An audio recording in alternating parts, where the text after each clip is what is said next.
Hi everybody, Laura Muse here, and today I've got the one and only Miss Toni Gargan. Hello. So Toni's been kind enough to give up some of her time to talk to you lovely people about joint ventures. I've heard a lot in the community that people aren't quite sure, one, what type of joint ventures are available, and also what elements do you need to make a successful joint venture. So Toni's going to walk us through that now.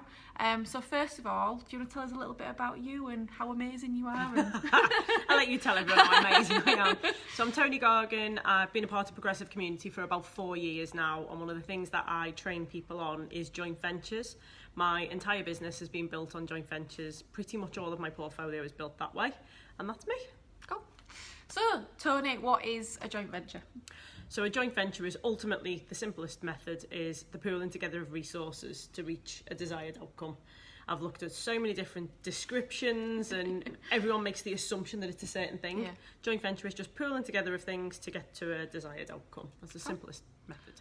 And obviously there's quite a lot of, so I did a joint venture course with Toni a couple of weeks ago now, a VIP one only, and there's a load of different JVs that you can do with the structures, but will you be kind enough just to share with people what are the most common ones? And Absolutely.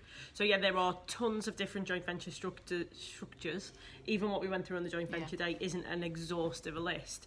I'd say there are two most common ones that we find within the property world, and the first one being a straight loan. So often people will think a joint venture is only when you jointly own the property, but a straight loan is a joint venture. So one person loaning the funds, the other person doing kind of the legwork, finding the property and giving them the amount back with a straight return at the end. So a roll-up loan, meaning all of the interest rolled up until the end of the loan, an agreed term. My favourite. And mine. Second one, which is pretty much how my business has been built, has been a shared joint venture. Now, we tend to do ours, myself and my husband Chris and our business partners do ours on a 50-50 basis. But you can structure it any way that you choose. So it might be because you're new, you'll offer a better return to offset being a newbie.